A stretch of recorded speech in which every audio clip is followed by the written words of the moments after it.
Sir hero Naveen పొలిశెట్టికి అమెరికాలో చిన్న bike accident జరిగింది అని ఒక వార్త వచ్చింది సార్. మరి ఎలా జరిగింది యాక్సిడెంట్? ఇప్పుడు అతని పరిస్థితి ఎలా ఉంది? సో ఈ నేపథ్యంలో మరి తన సినిమాల్లోకి ఇండస్ట్రీకి ఎలా వచ్చాడు? అతని బయోగ్రఫీ ఏంటి సార్ అసలు? నవీన్ పోలిశెట్టి ఒక విలక్షణమైన యాక్టర్, ఒక డిఫరెంట్ యాక్టర్గా చెప్పుకోవచ్చు. సో ఈరోజు వార్త అయితే వచ్చింది, కానీ ఇంకా వాళ్ళు అఫీషియల్గా వాళ్ళ యూనిట్ అయితే చెప్పలే. అనగనగా ఒక రాజు అనే సినిమా అక్కడ షూట్ జరుగుతుంది. ఆ షూట్లో భాగంగా ఒక బైక్ రైడ్ చేయాలి తను. ఆ బైక్ రైడ్ చేస్తున్నప్పుడు బైక్ నుంచి పడిపోయాడు. పడిపోయి చెయ్యికి గాయమైంది. సో హాస్పిటల్కి వెళ్తే ఇది కొద్దిగా ఎక్కువే తగిలింది. దాదాపు 2 నెలలు రెస్ట్ కావాలని చెప్తున్నారు. కానీ అంతకంటే ప్రమాదం ఏం లేదు. 2 నెలలు అయితే, అంటే ఫ్రాక్చర్ అయితే కనీసం అది మళ్ళీ సెట్ అవ్వడానికి టైం పడుతుంది కదా, అందుకని అడిగినట్టు తెలుస్తుంది. సో మామూలుగా అయితే అది స్టంట్లో భాగంగా చేయాలి బైక్. సో చేస్తున్నప్పుడు ఇది జరిగింది. ఇక్కడైతే మామూలుగా ఒకసారి డూపులను కూడా పెడతారు, బట్ అబ్బాయి చాలా కొంత డైనమిక్గా ఉంటాడు కాబట్టి తనే చేసినట్టుగా తెలుస్తుంది. ఏదేమైనా దానివల్ల ఒక 2 months బ్రేక్ అవుతున్నట్టుగా మనకు అర్థమవుతుంది. సో అతను లేని సీన్లు తీసే కార్యక్రమం జరగచ్చు, కానీ అమెరికా మళ్ళీ పోవాల్సి వస్తుంది. ఆ రకంగా యూనిట్ మీద అయితే కొద్దిగా బర్డెన్ అయితే పడినట్టుగా మనకు అర్థమవుతుంది. సో ఇది బేసిక్గా, ఇంకా డీటెయిల్స్ వివరంగా రాలేదు. అంటే యూనిట్ ఇంకా అఫీషియల్గా అనౌన్స్ చేయలేదు. అక్కడ నుంచి లీక్ అయిన వార్త ఇది, కాబట్టి ఇది వైరల్ అయింది.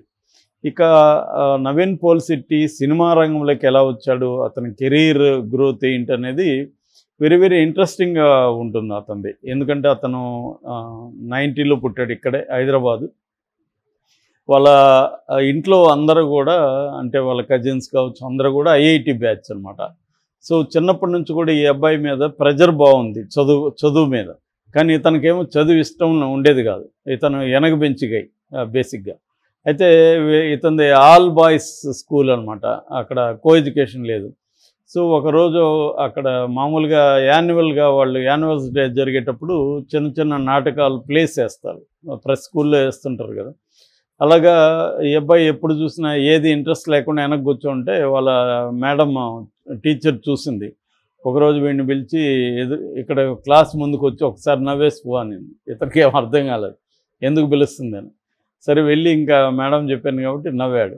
నవ్వితే ఆమె పక్కన ఇంకొక మేడంతో చెప్పింది, చూసారా నేను చెప్పాను కదా వీడు నవ్వితే సొట్ట బుగ్గలు వస్తున్నాయి, కరెక్ట్ పర్ఫెక్ట్గా సరిపోతాడా అని చెప్పింది. ఇతనికి ఏం అర్థం కాలేదు ఏం చెప్తుంది. తీరా చూస్తే ఇతను ఒక గర్ల్ క్యారెక్టర్కి వాళ్ళు ఫిక్స్ చేశారు, అమ్మాయి క్యారెక్టర్కి. ఇతనికేమో అసలు మామూలుగా అమ్మాయి రోల్స్ వేయడమే ఇష్టం ఉండదు. పైగా అది ఎట్లా ఏం క్యారెక్టర్ అంటే, ఒక రైల్వే స్టేషన్లో బేబీ మిస్ అయితే ఆ బేబీ గురించి నా బేబీ అని ఏడుస్తుండాలి అంతే. డైలాగ్ కూడా ఇంకోటి లేదు, నా బేబీ అనేదే డైలాగ్. ఇతనికి అది కనెక్ట్ కూడా కాలేదు. ఏంటి అది రైల్వే స్టేషన్లో ఈ లేడీకి ఏం పని, అక్కడ బాబుని ఎందుకు వదిలింది పనికి మాలది అని ఇతను ఫీల్ అవుతున్నారు. కానీ ఇక్కడ ఏమో జరిగిందంటే వీళ్ళ అమ్మకి చిన్నప్పటి నుంచి కూడా గర్ల్ చిల్డ్రన్ నుంచి ఇష్టం, అమ్మాయిలంటే ఇష్టం. కానీ కొడుకు పుట్టాడు. సో ఈ పాత్ర వచ్చిందని చెప్పగానే ఆమె ఎగిరిగంతేసి వీడిని తీసుకెళ్ళి ఒక ఫ్రాక్ కొనిచ్చి లిప్స్టిక్లు అవన్నీ అమ్మాయి డెకరేషన్ అన్ని గురించి తనే దగ్గరుండి చేసి చాలా ఉత్సాహంగా ఆనందంగా ఆమె తయారు చేసింది. సో అలాగా బలవంతంగా ఇతను అమ్మాయి పాత్ర వేయాల్సి వచ్చింది. సో ఇతనికి డైలాగ్ లేకపోయినా ఏం లేకపోయినా అది మిగతా బాయ్స్ అంతా కూడా ఇతను పర్ఫెక్ట్గా గర్ల్ లాగా ఉన్నాడని ఇది చేయడం. సో దాని మంచి మార్కులు పడ్డాయి అనమాట ఆ నాటకానికి. దాంతో ఇంకొక 2 వచ్చాయి అట్లాంటివి. అలాగే ఇతనికి ఎవరి క్లాసులో ఇదే చేయడం మొదలుపెట్టాడు. ఒక 9th 10th వచ్చేకాడికి ఇతనికి చికాకు వచ్చింది. ఏంద్రా ఇది అసలు దేనికి కూడా కనెక్ట్ అవ్వట్లేదు, బలవంతంగా ఉంది, వాళ్ళ అమ్మ ఏమో ఆనందిస్తుంది. సో ఈ కాంటెక్స్లో ఇతను నేను ఇంకా విజయ్ను నేను మేల్ క్యారెక్టర్ చేస్తానని బలవంతంగా ఒప్పించి అప్పటి నుంచి మేల్ క్యారెక్టర్స్ చేయడం మొదలుపెట్టాడు. దాంతో అతనికి ఇంట్రెస్ట్ వచ్చి ఈ చదువు కంటే ఎస్కేప్ అవ్వచ్చు దీంట్లో అయితే అని చెప్పి తను ఈ డ్రామా దీంట్లో రిహార్సల్స్ చేయడం తనే ఇన్ఛార్జ్ అయిపోయాడు. సో రిహార్సల్స్ చేయించడం, స్క్రిప్ట్ రాయడం, ఇలాగా దీంట్లో యాక్టివ్గా బిజీ అయిపోయాడు. అయినప్పుడు కూడా వాళ్ళ ఇంట్లో వాళ్ళు మాత్రం ఇతన్ని ఫిజిక్స్లో ఎన్ని వచ్చాయి ఇవే ఎప్పుడు చూసినా అడిగేవాళ్ళు. వాళ్ళ కజిన్స్ వాళ్ళకి కూడా ఇదే పని అనమాట. ఇతనికేమో చిరగ్గా ఉండేది. చివరికి ఇది అయిపోయినాక ఇంకా గ్రాడ్యుయేషన్కి వెళ్దాం అనుకున్నప్పుడు మన ముంబైలో ఢిల్లీ అనుకుంటా, ఢిల్లీలో యాక్టింగ్ స్కూల్లో చేరదామని ప్లాన్ చేశాడు. కానీ వీళ్ళ ఇంట్లో వాళ్ళు ఒప్పుకోలేదు, ఇతను ఇంజనీరింగ్ చేయాలని పట్టుకొట్టారు. అలాగే ఇతను భోపాల్లో జాయిన్ చేశారు, engineering college civil engineering join అయ్యాడు. అక్కడికి వెళ్ళినాక ఇతనికి ఏం జరిగిందంటే అక్కడ కూడా ఇంజనీరింగ్ అంటేనే ఇతనికి ఇష్టం లేదు, అసలు కాలేజ్ ఇష్టం లేదు. అయితే అక్కడికి అర్థమైంది ఏమంటే ఇక్కడ తల్లిదండ్రులు లేదు, కంట్రోల్ చేసేవాళ్ళు లేరు, బోల్డ్ టైం ఉంది. రెండోది వాళ్ళ క్లాసులో 4 అమ్మాయిలు ఉన్నారు. ఇప్పటి వరకు అతనికి క్లాసులో అమ్మాయిలే లేరు కాబట్టి అమ్మాయిలు ఉన్నారని వాళ్ళతో స్నేహం చేయడం, వాళ్ళతో కలిసి ఒక జట్టు కట్టడం, అక్కడ నాటకాలు డ్రామాలు చిన్న ప్లేస్ వేయడం అనేది మొదలుపెట్టాడు. అలాగా అతనికి యాక్టింగ్ మీద పెరిగింది. అయితే జనరల్గానే బ్రైట్ స్టూడెంట్ అతను, పెద్దగా చదవకపోయినా మార్కులు బాగా వచ్చేవి. అట్లాగే ఇంజనీరింగ్ కూడా పాస్ అయ్యాడు. జాబ్ లండన్లో వచ్చింది, లండన్లో చేరాడు. అయినా అతనికి ఈ మనసులో ఉండే యాక్టింగ్ ఇది పోలేదు. దాంతో అతను ఏం చేశాడంటే వీళ్ళ అమ్మ వాళ్ళ నాన్నకి చెప్తే వాళ్ళు ఒప్పుకోరని చెప్పి, వాళ్ళకి ఎవరికి ఇష్టం ఉండేది కాదు యాక్టింగ్ పట్ల, అతన్ని తీసుకొచ్చి అతను ఇంట్లో చెప్పకుండా ముంబై వచ్చేసాడు, రిజైన్ చేసి లండన్ నుంచి. కొంత డబ్బులు ఉంది, అక్కడ వచ్చి ప్లాట్ తీసుకోవాలంటే ఎవరు యాక్టర్ అంటే ఇవ్వట్లేదు ముంబైలో. అప్పట్లో ఏంటంటే యాక్టర్ అంటే ఇక్కడ కూడా మన హైదరాబాద్లో కూడా సినిమా వాళ్ళు అంటే రూమ్ ఇచ్చేవాళ్ళు కాదు, రూమ్ కానీ ఇల్లు కానీ ఇచ్చేవాళ్ళు కాదు. అందుకని వేరేది చెప్పి చేరేవాళ్ళు వీళ్ళు.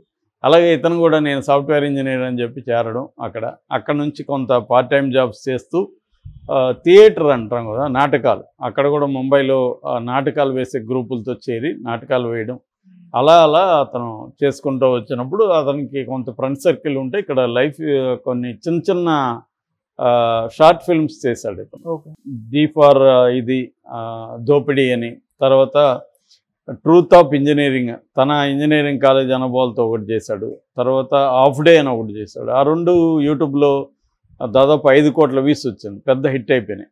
సో అవన్నీ నాటకాల్లో చూసిన వాళ్ళు ఎవరో శేఖర్ కమ్ములకి లైఫ్ ఈజ్ బ్యూటిఫుల్లో ఒక క్యారెక్టర్ కావాలన్నప్పుడు ఇతన్ని సజెస్ట్ చేశారు.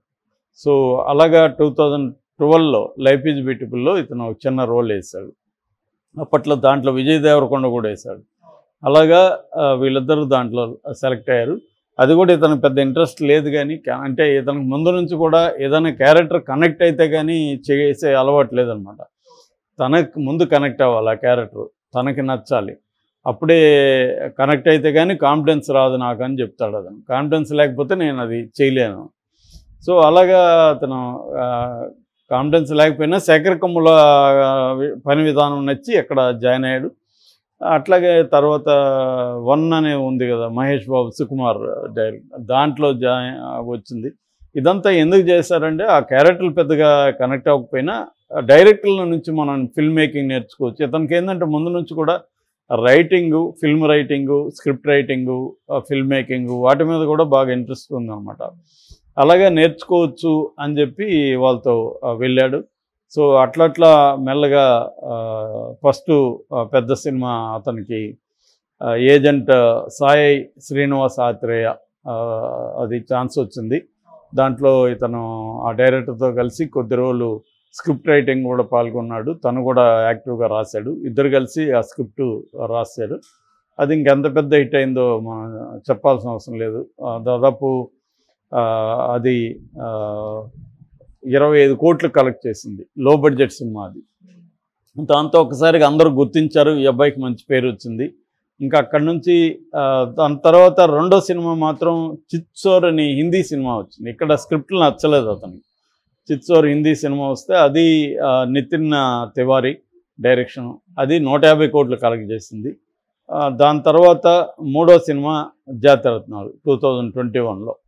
ఇంకా అది ఎంత పెద్ద హిట్ అయిందో మనకు తెలుసు. 70 కోట్లు రిలీజ్ అయింది, 70 కోట్లు కలెక్ట్ చేసింది. జాతిరత్నాల్లో ఇతను జోగిపేట శ్రీకాంత్ క్యారెక్టర్కి అవార్డు కూడా వచ్చింది. ఇట్లా ఫస్ట్ సినిమా నుంచి అవార్డులు వస్తూనే ఉన్నాయి ఇతనికి. దాని తర్వాత మిస్ శెట్టి మిస్టర్ పోలిశెట్టి, అది కూడా పేరు వచ్చింది, డబ్బులు వచ్చింది. సో ఇలాగా ఇతనికి ఏంటంటే ఎంటర్టైనింగ్గా కమర్షియల్ హిట్ అనుకున్న సినిమానే చేస్తాను, ఒకవేళ సినిమా బాగున్నా కూడా కమర్షియల్గా ఆడదనుకుంటే నేను ఆ సినిమాలో చేయను. సినిమా కూడా ఒక డెమోక్రసీ లాంటిది. ప్రేక్షకుడు టికెట్ కొన్నాడంటే ఓటేసినట్లు లెక్క. కాబట్టి నేను ఎంత గొప్ప స్క్రిప్ట్ ఉన్నా ఎంటర్టైనింగ్ వాల్యూ లేకపోతే చేయను. అట్లని కామెడీ రోల్స్ చేస్తానని కాదు, ఎమోషనల్గా కూడా చేస్తాను. బట్ మేజర్గా ఎంటర్టైనింగ్ ఉండాలి.